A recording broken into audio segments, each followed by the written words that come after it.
This is CB Up for Discussion, a podcast series from Community Business where we tackle DE&I and wellbeing hot topics with special guests from across Asia. Hi, my name is Janet Ledger, the CEO at Community Business, and I will be your podcast host for today's episode. Today, I'm so excited that we're up for discussion with Marni Panas. Marni, thank you so much for joining us. For listeners, Marni and Community Business have been working together through our Global Inclusion and Diversity Alliance, and we're absolutely delighted to have her join us on the podcast today. So Marni, you've got a really impressive history with your leadership role at ATCO and the Canadian Centre for Diversity and Inclusion, and your extensive work in DE&I, which goes back to the time that you were with Alberta Healthcare, which was one of the largest healthcare providers in Canada. So in terms of that, amazing history, where was the moment that this all started for you? Well, hello, and thank you for including me in this great conversation. Gosh, I keep thinking, what was that impetus moment? There's so many. Nobody, goes to school, to college, and say, I'm going to fight for human rights and advance diversity, equity, and inclusion. That's going to be my profession. I don't think that happens. It's one of those journeys that you go on because it's and you just follow the road that's often laid before you. And a lot of people get into this work because of their own experiences of oppression or being held back in many different ways. And so, when I think back of where I started as even in my advocacy world was about soon after my transition, very public, and I was very public in my journey. I think what's really important is for to people to get to know me at a real level. So I never really held back. I didn't have the privilege actually of being able to hide very much. So in that space, I was very public. And I remember a mom reaching out to me in the very early days and saying, my daughter is having a hard time going to the washroom in a school. She was in kindergarten, her transgender daughter. Can you help? And I had no idea how to help. But at the time, I said, of course, saying no wasn't an option either. So together, we started that journey and working with the school board. And when that wasn't working well, using my voice and my privilege to hold rallies and engage with media. And then I started to realize, I have a voice. I have a privilege in my community that was really important. And to leverage that, and people began to trust me, and media began to trust me, and I started to realize that there was a platform that I had, and that really started me on my journey to advocacy for others, but then turning that eventually down the road into a profession of striving for equity and inclusion for everybody. And as I'm having this conversation in my head, I think it even started earlier than that. When I started in healthcare, when I had my boys at when they were born very early, very tiny, very sick, 18 years ago, as a parent of sick children, you're always advocating for them, for their inclusion. I was advocating for my role to be in the decision making about the healthcare of my children. So when I think back on that journey, it started my work in healthcare to create a space where families could be involved in the healthcare decisions of their child at the bedside and in the operations of the hospital. To me, that's also diversity, equity, inclusion, removing barriers so people can truly be engaged and active participants in their healthcare, in their education, in their workplace, and their communities. And, it might have been called something other than diversity, equity, and inclusion, but it's something I've been doing for most of my adult life in different ways. Yep. And I mean, you mentioned, you've been very open about your journey as a transgender woman. So does that, how much does that personal experience inform your activism and then also your approach to your work? Because I guess you're in that, you're in a role where you can advocate, but you're also, a bit an outspoken activist. Well, there's when I've learned very early on that I have to own every element of my story. I have to own the narrative, because if I leave blanks out, then other people are going to fill in those blanks. And those blanks, those stories are often not very positive. So for me, I have to own my whole story as a trans person, as somebody who's, from Ukrainian descent. That being trans doesn't stop me caring about being Ukrainian and being a parent of sick children. And there's so many identities that I share. So I've owned all of those stories. And that's part of my reality. That's who I am. I can't turn off being trans for a moment for somebody else's comfort. This is who I am every day, all day long. And so I've learned to be very vocal, very open and transparent about all of those elements of my journey, because then I get to own my story. There's something about self-determination in that. And also, people are able and given a space to really be their whole selves and share openly. It builds trust. When people take the time to get to know others who are different than them, it's really hard to discriminate against people like that, right? When you have a human. So I've built, I'd say, my entire life, my entire career on sharing my stories. Where it becomes a challenge is that some people might minimize my efforts as a professional by one given identity, saying, "Oh, you only care about that because you're trans. You only care about that because," which is not true. So sometimes that can be a barrier, and so I've been very actively engaged in ensuring that my work is inclusive of all identities, everybody that is experiences barriers, and I have to be very intentional about that and consistent with that.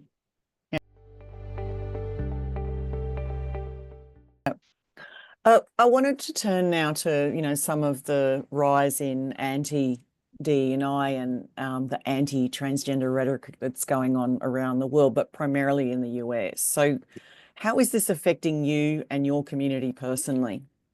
Yeah, and I think, when we talk about first of all, the context around anti-DEI rhetoric that we're hearing, we need to think about it in the greater context of a lot of moving to more social conservative views and even more extremist views around social issues.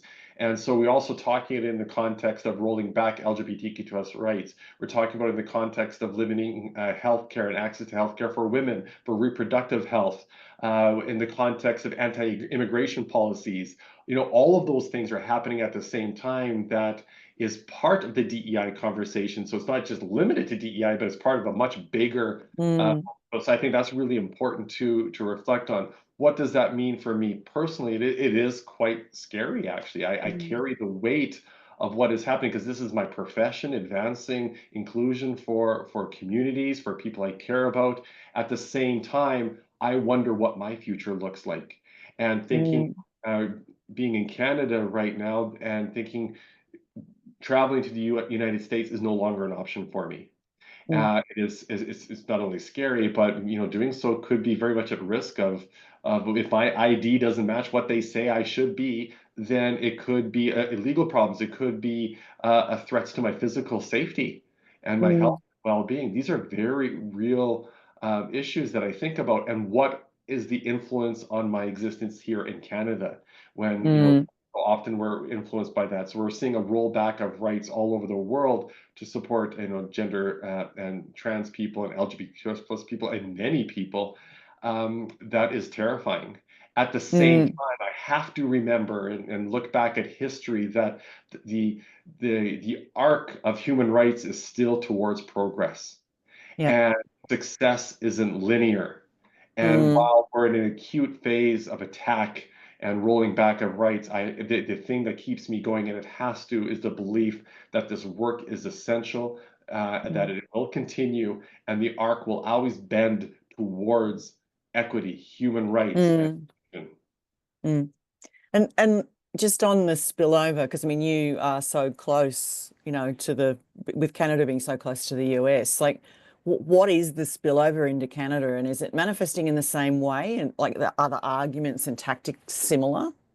Absolutely. Certainly it is the rhetoric of political parties and leaders that are more conservative. This is very true. And in my own province of Alberta, legislation has been introduced already and passed that would limit the experience of trans people, trans youth in particular, to access the necessary health care that they need, limit their access to safe spaces in their schools, participation in sports, And so for us here in Alberta, it is very real, and it's so it is already having an influence here.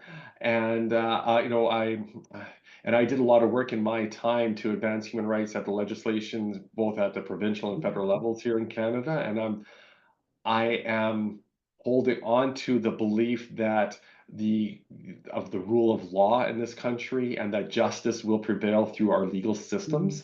What I worry about is the harms that will occur between now and then. And Mm. so I have faith in our legal system, even though if our legislation seems to be moving backwards. What do you anticipate the conversation around pride will be in North America this year? It's amazing because I didn't know what today's conversation would have been yesterday, because it is changing Mm. so fast. I think what we need to remember around pride is pride has always been a protest. It's always been based on protest. Pride, when we think about where it really started at after the Stonewall riots in New York, the genesis of the pride movement had been started by Black women, Black trans women. Mm. Spaces, and trans people have always been at the front lines of this fight for equity. And I think maybe that is something to think about as we celebrate pride. And I think it's absolutely necessary to celebrate who we are and our identities, and the positive, amazing people and unique gifts and experiences that we all bring to this world, without forgetting, however, that not everybody's there and can celebrate, and some people are fighting for their very lives. So I think what's more important than ever is the reminder that pride is still very much a protest, and we don't get there until we all get there. Mm. So allyship's obviously a really big part of this, and as well. So what are some of the most effective ways to engage allies at the moment in the LGBTQ 2S plus community, and how can we encourage people to be more active supporters? Mm-hmm. Right now, you asking that question is what allies should be doing, right? Asking Mm. that question, what do I need to know about what's going on so I can be the best ally for Mm. you? And listen without judgment, and to really Mm. understand, creating platforms like you have done here is a show of allyship. The people who are listening and participating in this conversation is part of being an ally, and to seek to Mm. understand what the realities are.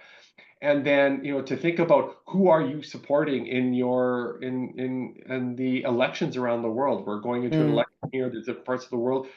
Are you actively engaged in supporting elected officials in elections in the few democracies that we have left, true democracies that align with these values?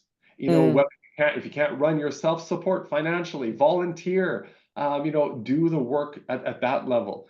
To stand up when you hear people making comments about trans people, about LGBTQS plus people in the world that are often lies, is to be able to stand up for that, because it takes so much energy for me to do it for myself. I don't have it in me all the time. Mm. Our allies to stand with us and to challenge the lies and mistruths that are out there that have served to dehumanize people like us.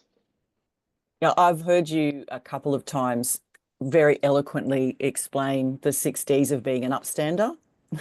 So I'm going to ask you again, could you expand on that for the audience, especially in the face of, homophobia? So how do you become an upstander? Yeah, well, off the top of my head, I'll remember this. So, bystander sees an event, hears an event, and watches it, and does nothing to intervene in the moment Mm. or after the moment. What we challenge people is to be that upstander, that person who does intervene. Now, we recognize as allies, it's important that your safety always comes first. You always have to be, am I safe in this space? Because being an ally comes with some cost, and there should be, otherwise it's not, you don't need to be an ally, Yeah. but it takes on some of that burden, but always to protect your safety first, whether it's your career, your physical safety, emotional safety, and if you're in a position of safety, is to think of different ways. When it happens in the moment, one of the Ds is to distract. If you don't know what to do in the moment, that's often what allies will say, is like, I don't know where to, what to say or do. Mm. Well, maybe it's something about distraction, just saying, well, talk about the weather. When you hear the thing event, just talk about the sporting event that's going, whatever's happening in the world, to distract from the thing that's going on. To to direct people to resources, after the fact. Maybe it is about language, having dialogue, engaging people dialogue, and saying, when you said this, is what I heard. Is that what you meant? Right. So engage people in dialogue. Maybe it's delegate. If you're not in a position to empower, but you're in a workplace or in a community, maybe you need to delegate to somebody in a higher authority that something is going on, whatever your reporting process is in your workplace or in community, to that, so somebody in a position of power responds to that. So there's a lot of number of different things that people can do.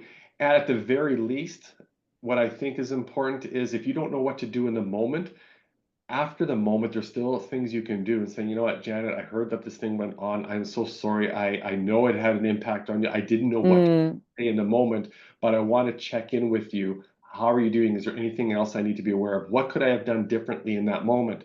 And sometimes people, in fact, even most of the time, just being believed and validated that they had this experience might be enough in solidarity, right? And so another one is demonstrate solidarity. If something's going on, physically sitting with somebody who is being harmed, even without saying a word, that simple act of that proximity shows allyship, even without saying a word. Right? So I guess if I had one message, is that doing nothing should never be an option. Recognizing your safety, even after the fact, there's still something you can do. At the very least, check in with the person. Yeah. Wonderful. Thank you. I'd like to end on the positive, because that's one thing we did need to be making sure we're checking in our mental health and that we are seeing the positive or what we can do. So how do you stay hopeful and motivated in the face of the challenges that we have at the moment, and what keeps you just completely committed to the work? Well, I love this question because we all experience hardships. Things are hard. Hard isn't relative. Hard isn't harder than one person. Life is hard, and we all experience these different things. So where I bring joy is, finding community with people who have shared values and beliefs. And Janet, I consider you a dear friend, somebody I've gotten to know over the last couple years. That fills me joy. I find, it's important for me that the one thing I truly have that I can offer youth and children, to spend time with them, brings me great joy, because I see the hope, and I think, we're going to be okay. It reminds me that arc will always move in the way of progress. Look and engage with children and youth. But the best gift that I can give them is living my life loudly and proudly and joyfully, because seeing a trans woman who is successful and happy and healthy and in love and loving and a parent and doing well is the best gift that I can give them, so that they can see themselves in their future also being happy and loved, and reminding them that they are worthy of being loved. And then at a very personal level, when things are really, really hard, I tend to turtle a little bit, where my partner and I and my son, have really committed to creating our joy. Wherever we are, whenever we are, we commit to being there in that moment. And whether it's in the safety of our home, or through a travel, or through music or something, we make sure that we create our own moments of joy, and we embrace it fully. That's wonderful. I was saying to my team how excited I was to be doing this podcast, and I was the one that wanted to be the one talking to you, because the way that I explain to them is that Marni is the sort of person where you want to be in her glow. So, so I do consider you a wonderful friend as well, and it's always uplifting to have conversations with you, and it does help, keep me motivated that we've just got to keep fighting the good fight. And it is a good fight, and the fight is worth it. It is Yes, worth it, absolutely. because with all the hate and the rhetoric, they're very, very loud. But the people that you don't often hear about, the people who are impacted the most, their lives are changing. We may not be able to change the world, but through our work, through this conversation, we'll have changed the world for somebody. And that means something. Yeah. So Marni, thank you so much for being on Up for Discussion today. And as I said, I'm looking forward to continuing the friendship. Likewise, and I just challenge everybody to find joy, find whatever makes you joy, and live it, and lean into it. You too. Thanks, Thank Janet. you. Thank you for listening to CB Up for Discussion. For more information about our work across Asia, head to the Community Business website.